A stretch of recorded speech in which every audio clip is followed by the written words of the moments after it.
નમસ્તે વિદ્યાર્થી મિત્રો, હવે આપણે સ્વાધ્યાય 3.2 નો દાખલા નંબર 2 નો અભ્યાસ કરી.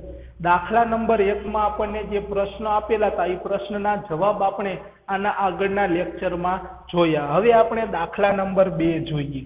તો દાખલા નંબર 2 માં આપણને શું આપેલું છે એ આપણે જોઈએ. તો કે દાખલા નંબર 2 માં શું કીધું, નીચેની આકૃતિ જુઓ અને માગ્યા પ્રમાણે જવાબ આપો. નીચેની આકૃતિ જુઓ અને માગ્યા મુજબ જવાબ આપો. નીચેની આકૃતિ જુઓ અને માગ્યા મુજબ જવાબ આપો. તો નીચે જે આકૃતિ આપેલી છે હું આકૃતિ તમને અહીંયા દોરી દઉં.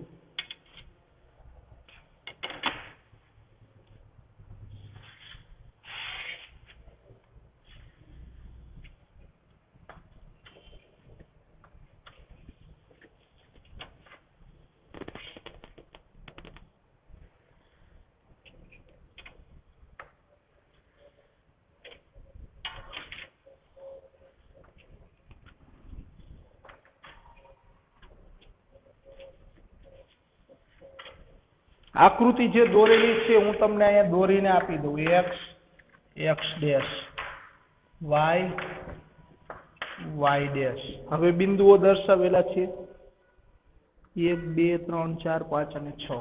તો અહીં દર્શાવી દો 1 2 3 4 5 અને 6. આ બાજુ પણ -1 -2 -3 -4 -5. ઉપર 1 2 3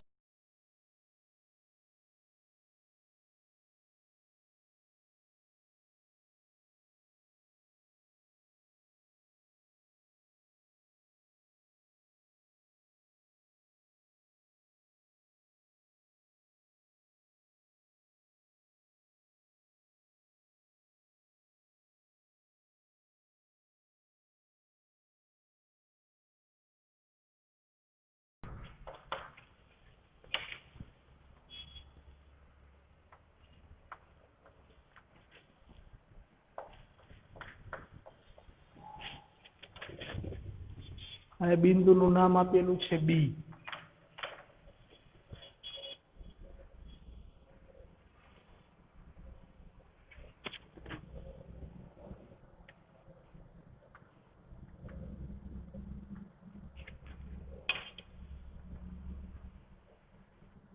આકૃતિ તમને આપેલી જ છે બરાબર, તમારે ખાલી જોવાની જ થશે. અહીંયા બિંદુ આપેલું છે એચ, બિંદુ એચ.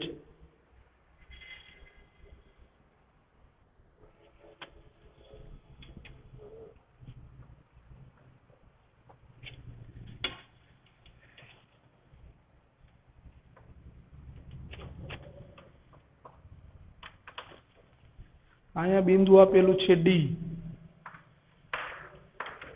અહીંયા બિંદુ કયું આપ્યું છે ડી.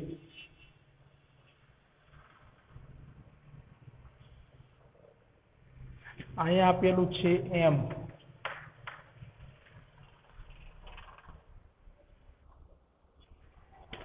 પછી અહીંથી અહીંયા આપેલું છે બિંદુ. આકૃતિ તમને દોરેલી જ આપેલી, તમારે દોરવાની નથી. ખાલી તમને જે પ્રશ્ન પૂછ્યા એ પ્રશ્નનો શું કરવાનો, આકૃતિ પરથી શું આપવાનું, એનો જવાબ આપવાનો. અહીંયા બિંદુ આપેલું છે ઈ.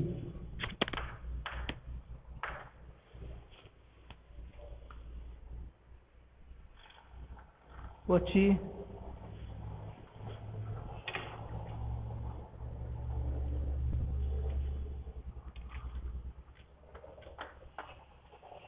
અહીંયા બિંદુ આપેલું છે જી. જી. ત્યારબાદ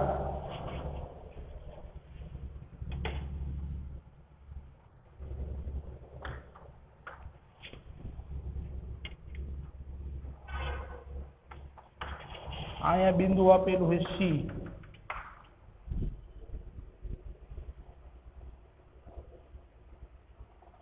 અહીંયા બિંદુ આપેલું છે એલ, અહીંયા બિંદુ આપેલું છે એલ, એલ બી ડી, પછી એચ, પછી ઈ, પછી જી, પછી સી, પછી ડી. બરાબર, આટલી વસ્તુ આપણને આકૃતિમાં દોરેલી આપી છે. હવે આકૃતિ ઉપરથી મારે એના શું આપવાના છે? જવાબ આપવાના છે. આકૃતિ પરથી મારે એના શું આપવાના છે? જવાબ. તો પેલો જ પ્રશ્ન પૂછ્યો છે, બિંદુ બી ના યામ જણાવો. પેલો પ્રશ્ન મને શું પૂછ્યો છે કે બિંદુ બી ના યામ જણાવો. બિંદુ બી ના યામ શું કરવાના? મારે જણાવવાના છે. તો પેલા પ્રશ્નનો જવાબ લખી કે બિંદુ બી ના યામ. તો આપણે બિંદુ બી જોવું પડશે, ક્યાં છે? તો કે અહીંયા છે બિંદુ બી. તો આ બિંદુ બી ના યામ ક્યાં થાય? તો આપણે જોઈ શકીએ અહીંયા પેલું તો કયું જોવાનું? તો કે એક્સ અક્ષનું અને આ વાય અક્ષનું. તો એક્સ અક્ષ ઉપર અહીં કેટલા આવે? -5 આવે. અને વાય અક્ષ ઉપર અહીં કેટલા આવે? 2. તો બી ના યામ શું થાય? તો કે -5 અને 2. તો બી ના યામ શું થાય? તો કે -5 અને 2 થાય. તો લખી -5 અને 2 છે. તો પેલા પ્રશ્નનો જવાબ થઈ ગયો, બિંદુ બી ના યામ -5 અને 2 છે. ત્યારબાદ આપણને પૂછ્યું છે બિંદુ સી ના યામ જણાવો. બીજો પ્રશ્ન પૂછ્યો છે બિંદુ સી ના યામ જણાવો. હાલો, બિંદુ સી ના યામ. તો બિંદુ સી ક્યાં છે? અહીંયા છે, આ રહ્યું જો આકૃતિમાં બિંદુ સી. તો પેલા સી નો કયો યામ જોવાનો? તો એક્સ યામ. તો એક્સ અક્ષ ઉપર ક્યાં આટે છે? તો કે પાછળી. અને વાય અક્ષ ઉપર ક્યાં આટે છે? તો કે -5. તો સી ના યામ ક્યાં થાય? તો કે 5 અને -5 થાય છે કે નહીં? 5 અને કેટલા થાય? -5. કેમ કે સી નો પેલો એક્સ યામ 5 થાય અને વાય યામ કયો થાય? -5. તો એના યામ થાય 5 અને -5. તો લખી કે બિંદુ સી ના યામ 5 અને -5 છે. તો બીજા પ્રશ્નનો જવાબ આવશે બિંદુ બી સી ના યામ 5 અને -5 છે. ત્યારબાદ ત્રીજો પ્રશ્ન, -3 અને -5 દ્વારા દર્શાવતું બિંદુ લખો. ત્રીજો, -3 અને -5 દ્વારા દર્શાવતું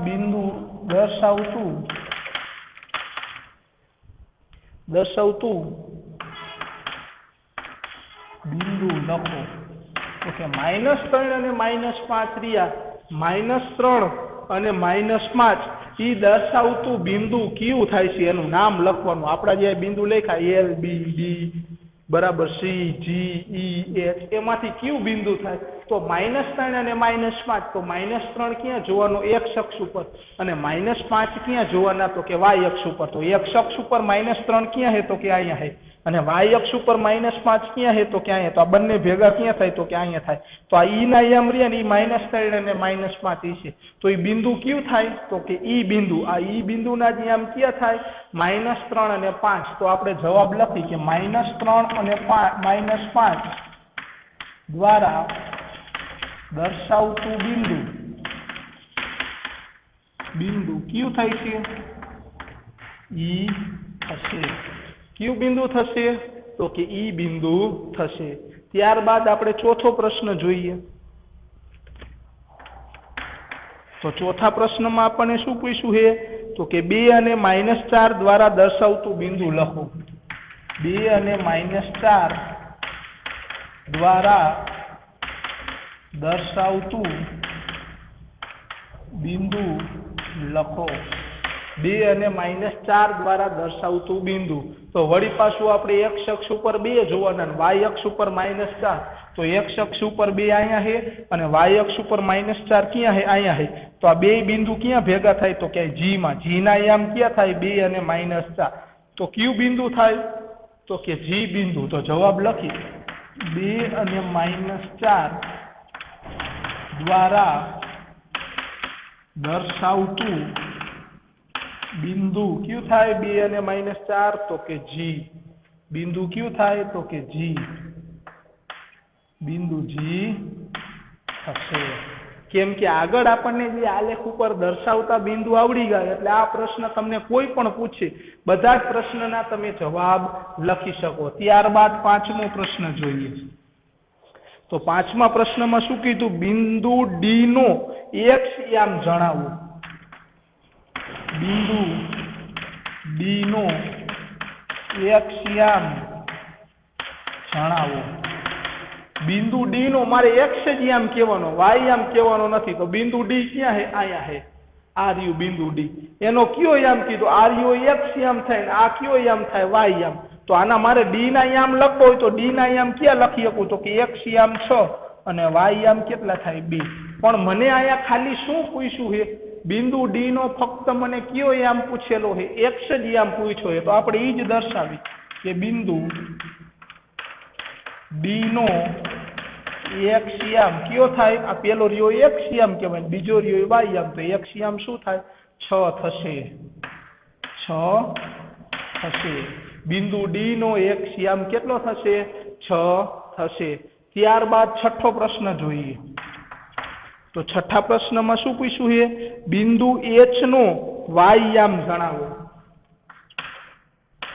બિંદુ એચ નો વાય યામ જણાવો. બિંદુ એચ નો મારે કયો યામ જણાવવાનો? વાય યામ. તો પેલા આપણા આલેખ પત્ર ઉપર બિંદુ એચ ક્યાં છે? તો કે આ રહ્યું આ બિંદુ એચ.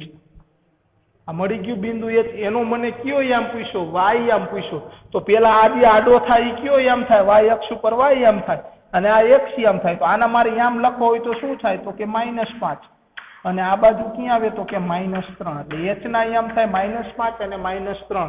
પણ મને ફક્ત કયો યામ પૂછ્યો છે? તો કે વાય યામ. તો વાય યામ કયો થાય? -3 અને એક્સ યામ કયો થાય? -5.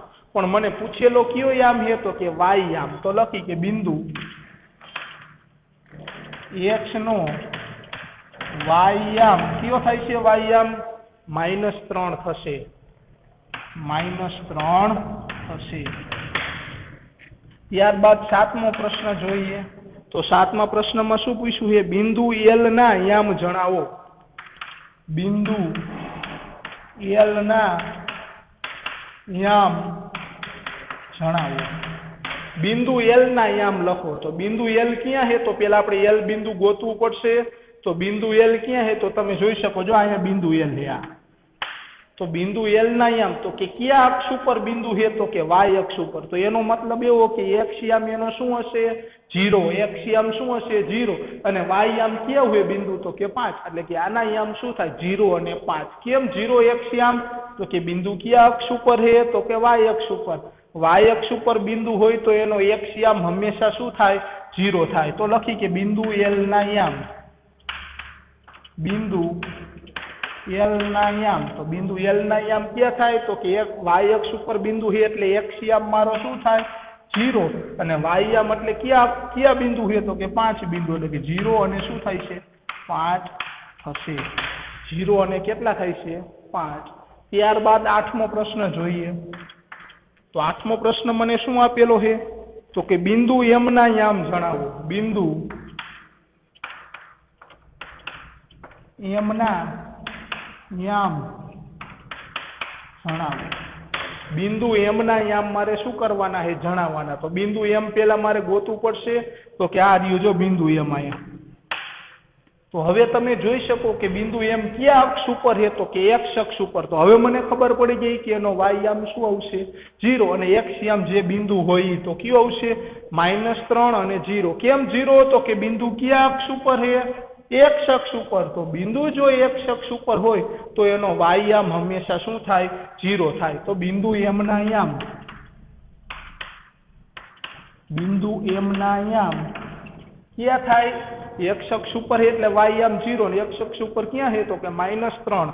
એટલે કે -3 અને 0 થશે. -3 અને શું થાય છે? 0 થશે. એવી રીતે દાખલા નંબર 2 માં ફક્ત આકૃતિ જોઈ અને એના પ્રશ્નના શું કરવાના હતા? જવાબ આપવાના હતા.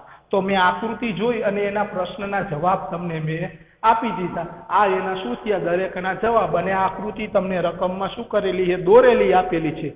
હવે તમારે આગળ સ્વાધ્યાય 3.3 ગણવાનો છે, પણ સ્વાધ્યાય 3.3 છે એ તમારે કેવી રીતે દોરવાનો હતો કે સ્વાધ્યાય 3.3 છે એ આલેખ પત્ર ઉપર દોરવાનું છે. આ તો મેં હાથેથી દોર્યું, આ બધા આલેખ મેં હાથેથી દોરેલા છે. તમારે તો શેનો ઉપયોગ કરવાનો થાય તો કે આલેખ પત્રનો, એટલે કે આલેખ પોથીનો. તમને બજારમાંથી ધોરણ 9માં આ એનસીઆરટી ની આલેખ પોથી તમને મળી જશે. એ આલેખ પોથીમાં આવી રીતે રકમ તૈયાર આપેલી હશે, ફક્ત એના તમારે જવાબ પૂરવાના થશે. એટલે પાકી બુક બનાવો ત્યારે ખાસ એક ધ્યાન રાખજો કે આગળના જે પ્રશ્ન છે, જે ઓલી સમક્ષિતિજ રેખા અને શિરોલંબ રેખા, એટલું જ તમારે લખવાનું થશે. બાકીનું બધુંય તમારે જે આલેખ દોરવાના થશે એ તમને બજારમાંથી આલેખ પોથી મળી જશે. બરાબર, નવનીત વાળાની આલેખ પોથી એનસીઆરટી લખેલી હશે, જેમાં રકમ ને બધું તૈયાર અંદર લખેલું જ હશે. ફક્ત તમારે આવું બધું આપેલું હોય અને આ આપેલું હોય, ખાલી એના શું પૂરવાના હોય, જવાબ જ પૂરવાના થશે. એટલે કે વિદ્યાર્થી મિત્રો, તમારે પાકી બુકમાં ફક્ત આગળનું જે આપણું 3.2 રહ્યું, 3.2 એના જે પેલો દાખલો છે ઓલા પ્રશ્ન વાળો કે સમક્ષિતિજ રેખાને શું કહેવાય, શિરોલંબ રેખાને શું કહેવાય, એ જ તમારે પાકી બુકમાં એ 3 પ્રશ્ન જ ઉતારવાના. બાકીનું બધું તમારું આ જે છે એ તમારી આલેખ પોથીમાં આપેલું છે. એટલે કે તમારે જે હું અત્યારે જે મેં શીખવાડ્યું એ બધું આલેખ પોથીમાં છે. એટલે તમારે આલેખ પોથી બજારમાંથી લઈ લેવાની અને આલેખ પોથીમાં તમારે આ બધું શું પૂરવાનું, આ બધું શું કરવાનું થશે, પૂરવાનું થશે. આ બધું તો મેં હાથેથી દોરેલું છે, કેમ કે મારી પાસે અત્યારે આલેખ પત્ર નથી, એટલે મેં હાથેથી દોરી નાખ્યું. ને તમારે તો તમારા આલેખ પત્રમાં જે છે એ જોઈને જ એમાંથી દોરવાનું થશે. તો તમે જોઈ લ્યો આ રકમ એકવાર કે કેવી રીતે આપણે ગણી છીએ અને શું કરીએ છીએ. તો સ્વાધ્યાય 3.2 નો દાખલા નંબર 2 નો આપણે અભ્યાસ કર્યો. હવે આવી છે સ્વાધ્યાય 3.3.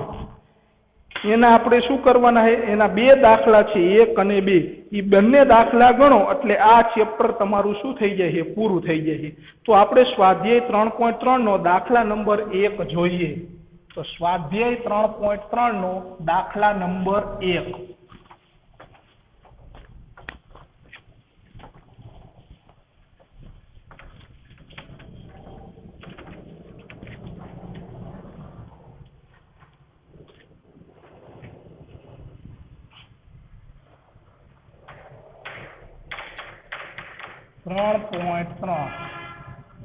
એનો દાખલા નંબર 1. તો દાખલા નંબર 1 માં શું કીધું છે, કયા ચરણમાં અથવા તો કયા અક્ષ ઉપર, પેલો કયા ચરણમાં અથવા તો કયા અક્ષ ઉપર, કયા અક્ષ પર -2 4 પછી બીજું બિંદુ 3 -1 3 -1 -1 0 -1 0 1 2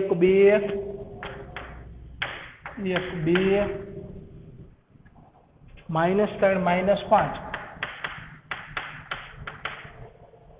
બિંદુઓ છે.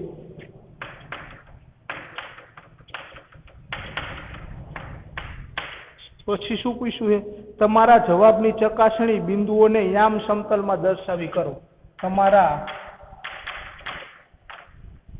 જવાબની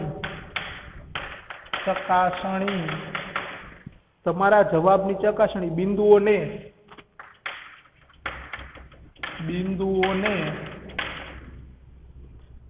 યામ સમતલમાં દર્શાવી કરો.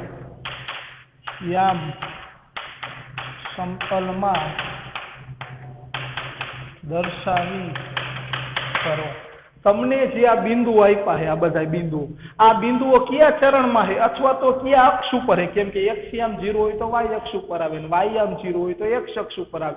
એટલે કે કયા ચરણમાં હે, પહેલામાં હે, બીજામાં હે, ત્રીજામાં હે, ચોથામાં હે, અથવા તો x અક્ષ ઉપર હે કે y અક્ષ ઉપર હે, એ તમારે પહેલા જવાબ લખવાનો. પછી શું કરવાનું તો કે આ બિંદુઓને આલેખ પત્ર ઉપર દર્શાવવાના અને પછી એમાંથી ચેક કરી લેવાનું મારું આ બિંદુ રહ્યું પહેલા જ ચરણમાં હે કે બીજા જ ચરણમાં હે. તો આ દાખલા નંબર 1 આપણે જોઈએ તો દાખલા નંબર 1 માં ખાસ ધ્યાન રાખવાનું. પહેલા તો આપણે એ કહેવાનું હોય કે કયા ચરણમાં બિંદુ હે, પછી એ બિંદુઓને આપણે આલેખ પત્ર ઉપર દર્શાવશું અને જોઈ લઈશું કે એ જ ચરણમાં આવે છે અથવા તો એ જ અક્ષ ઉપર આવે છે. તો આ દાખલો તમારે આલેખ પોથીમાં દોરવાનો થશે. એટલે કે તમે જે આલેખ પોથી લઈશો નવી એમાં રકમ આપેલી જશે અને એમાં તમને જગ્યા આપેલી જશે જેમાં તમારે એનો જવાબ લખવાનો થાય. તો આપણે પહેલા બિંદુઓ લખી.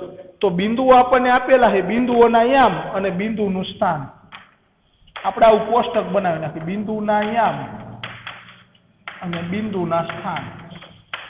બિંદુના સ્થાન, બિંદુના યામ અને બિંદુના શું લખી નાખી? સ્થાન.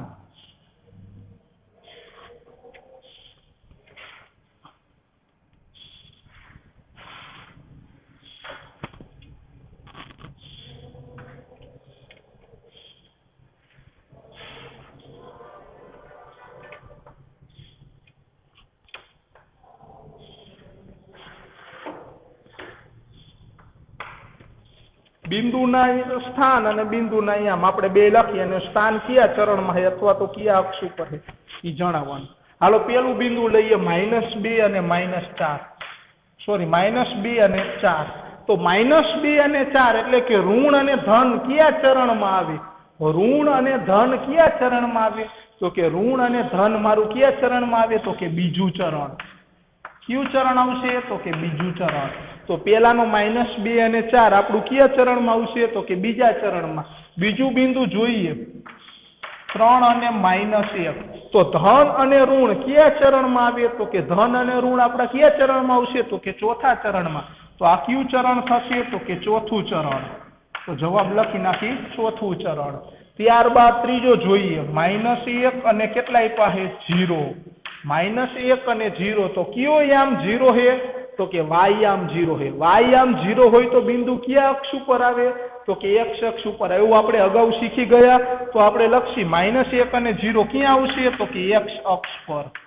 ક્યાં આવશે? x અક્ષ ઉપર. x અક્ષ પર બિંદુ આવશે -1 અને 0. ત્યારબાદ જોઈએ 1 અને 2. તો બંને કિંમત કેવી આવી? ધન આવી. કેવી કિંમત આવી? ધન. જો બે કિંમત ધન હોય તો કયા ચરણમાં આવે? તો કે પહેલા ચરણમાં. તો કયું આવશે? તો કે પહેલું ચરણ. પહેલું ચરણ. અને એના પછી જોઈએ -3 અને -5. તો -3 અને -5 એટલે બંને સંખ્યાઓ કેવી એવી? ઋણ આવી. તો બંને સંખ્યાઓ ઋણ હોય તો એ કયા ચરણમાં આવે? ત્રીજા ચરણમાં. તો આનો જવાબ શું આવશે? તો કે ત્રીજું ચરણ. કયું ચરણ આવશે? ત્રીજું ચરણ. આ મેં દર્શાવી અને મેં આ બિંદુના સ્થાન નક્કી કરી નાખ્યા. હવે મને શું કીધું? તો કે જવાબની ચકાસણી બિંદુઓને યામ સમતલમાં દર્શાવી કરો. એટલે કે તમે જે જવાબ આપ્યા એ બિંદુઓને યામ સમતલમાં દર્શાવો. એટલે કે આલેખ પત્રમાં દર્શાવો અને તમે ચેક કરી લ્યો કે આ બિંદુ અહીંયા જ આવે છે. તો આપણે ચેક કરી લઈએ, આલેખ દોરીએ આપણે વળી પાછો.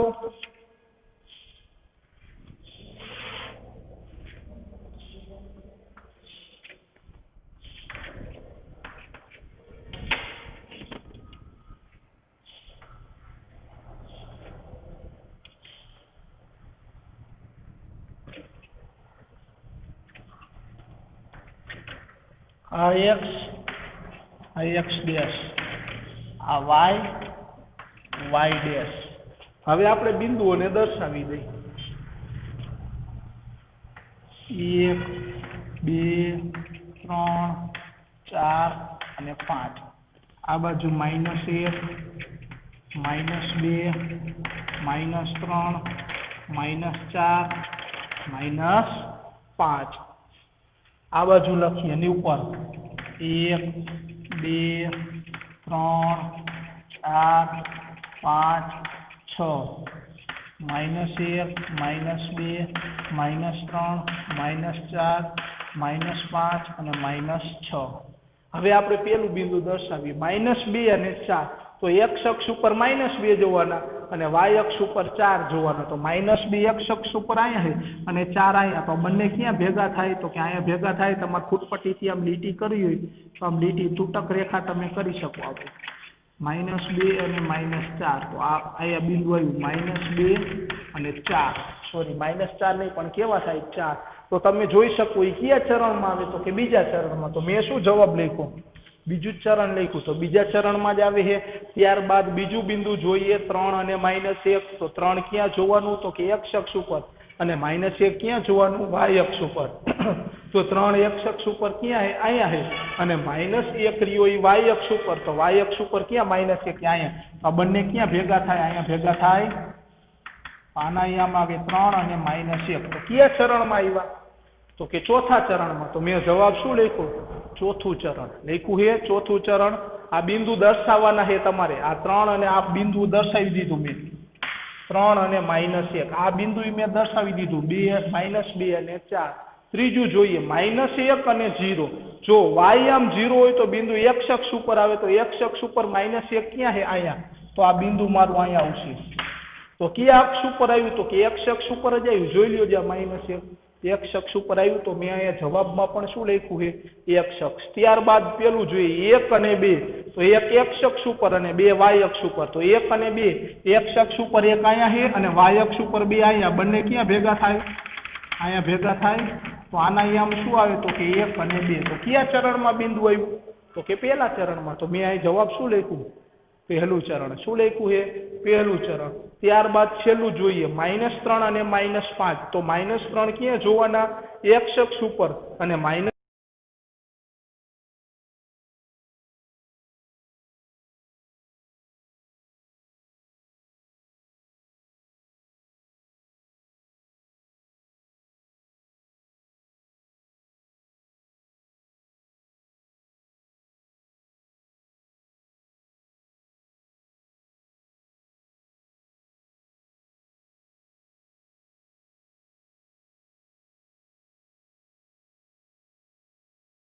શું હોઈ શકે?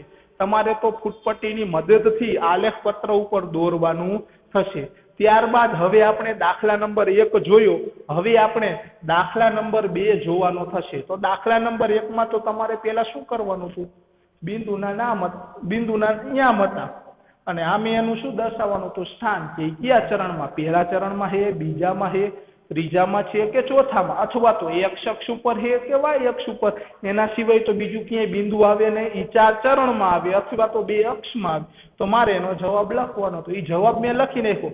પછી ચકાસણી બિંદુઓને યામ સમતલમાં દર્શાવીને કહું. એ બિંદુઓને મારે પાછા શું કરવાના? યામ સમતલમાં શું કરવાના? દર્શાવવાના છે. અને પછી જોઈ લેવાનું એ ચરણમાં બિંદુ આવે છે તો આવી જાય છે. તો એનો મતલબ એવો કે આપણે જે આ દાખલો ગણ્યો એ દાખલો આપણો કેવો છે? સાચો છે. બરાબર. કેવો છે? સાચો.